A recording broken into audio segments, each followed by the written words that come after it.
आप सभी गुरु प्रेमी भाई बहन को मेरा सादर जय गुरुदेव। आज मैं आपको सुनाने वाली हूँ लघु कहानी। आगे बढ़ने से पहले आप मेरे चैनल को लाइक करें, शेयर करें और सब्सक्राइब करें। तो चलिए सुनते हैं आज की कहानी।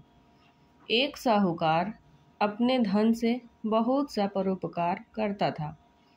अधिक समय गुजरने पर वह समय के चक्कर में आकर गरीब हो गया। स्त्री बच्चे मोहताजी में रहने लगे।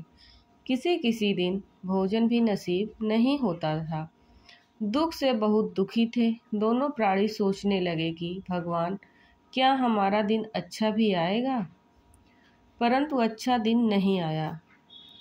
जिसके राज्य में वह रहता था, वह राजा सबका पुण्य अपने धन से खरीदा करता था। स्त्री ने अपने पति साहूकार से बात की कि हमारे बच्चे बहुत दुखी हैं।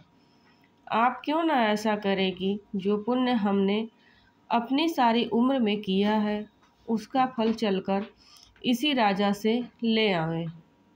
स्त्री और साहूकार राजा के पास गए। राजा ने कहा कि राजन, मैं अपना पुण्य बेचने आया हूँ। राजा ने कहा कि आप इस शीशे के सामने खड़े हो जाओ, ताकि आपको मालूम हो कि कितना पुण्य है और कितना आप बेचना चाहते हैं।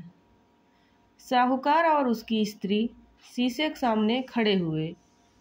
तब उन्होंने देखा कि उनका कुछ भी पुण्य उस शीशे में न निकला। स्त्री बहुत दुखी हुई कि इतना करते हुए भी हमारा कुछ भी पुण्य न निकला। अब क्या करें? एक दिन उनके बच्चे भूख से पीड़ित और खुद स्त्री पुरुष दुखी थे। एकाएक एक आदमी उन्हें रोटी दे गया। जब स्त्री पुरुष उसको खाने को बैठे तो बच्चा रो रहा था। बच्चे को एक टुकड़ा दे दिया। उसी समय एक कुत्ता भूखा आ गया। स्त्री ने पुरुष से कहा कि हमारी तरह यह भी भूखा है। इसमें परमात्मा की आत्मा है। इसको एक टुकड़ा दे देना चाहिए। अपनी भूख को रोककर कुत्ते को टुकड़ा दे दिया और आप भूखे रहें। क्या करें? अपनी वेदना की तरह सेठ और उसकी धर्म देवी ने कुत्ते की भूख को मिटाया। वह कुत्ता खाकर चला गया। कुछ दिन बीते। स्त्री पुरुष ने बात की, अब ऐसा करें कि फिर से राजा के पास चलकर देखा जाए। यदि भूल से पुण्य बन गया हो तो उसका फल ले लिया जाए। साहूकार फिर राजा के पास गया और कहने लगा कि अब हमारे पुण्य को लिया जाए। राजा ने कहा कि शीशे के सामने खड़े हो जाओ। स्त्री पुरुष साहूकार उस शीशे के सामने खड़े हुए तो देखते हैं कि भूख से व्याकुल होकर रो रहे हैं। उसी समय एक रोटी किसी ने दे दिया। उसको खाने ही जा रहे थे कि एक कुत्ता भूखा आ गया। सेठ जी अपनी भूख को रोककर उस संतप्त भूखे कुत्ते को अपनी हक में से एक टुकड़ा दे रहे हैं। यह एक पुण्य बना। राजा ने पूछा, यह पुण्य सब दोगे? साहूकार को मालूम न था कि हमारा पुण्य इतना हो सकता है। उसने कहा कि हम सब देना चाहते हैं। जब पुण्य तराजू पर तौला गया तो राजा का सारा धन चढ़ गया और पुण्य का पड़ा भारी रहा। भूखी आत्मा को खिलाने का पुण्य अपार होता है।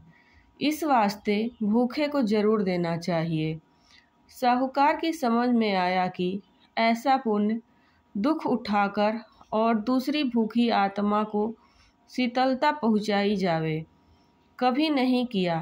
राजा का धन उस साहूकार के पुण्य के तराजू पर चढ़ गया। उसे भी दुख हुआ। वह तो पुण्य खरीदा ही करता था। साहूकार उसको लेकर बहुत खुश हुआ और सारा धन भूखी आत्माओं की सेवाओं में अभिमान को त्याग कर लगा दिया। अपना न खाकर दूसरों की सेवा की। अतः साहूकार स्वर्ग लोक को प्राप्त हुआ। आज की भौतिक दुनिया में लोगों की आँखों की शर्म खत्म हो गई। प्रत्येक स्वभाव के लोग आपसी बर्ताव सदाचारी नहीं रखते हैं। ये कहानी आपको अच्छी लगे और ऐसे ही और कहानियाँ आगे सुनने के लिए हमारे चैनल को लाइक, शेयर और सब्सक्राइब करें। जय गुरुदेव। जय गुरुदेव नाम प्रभु का।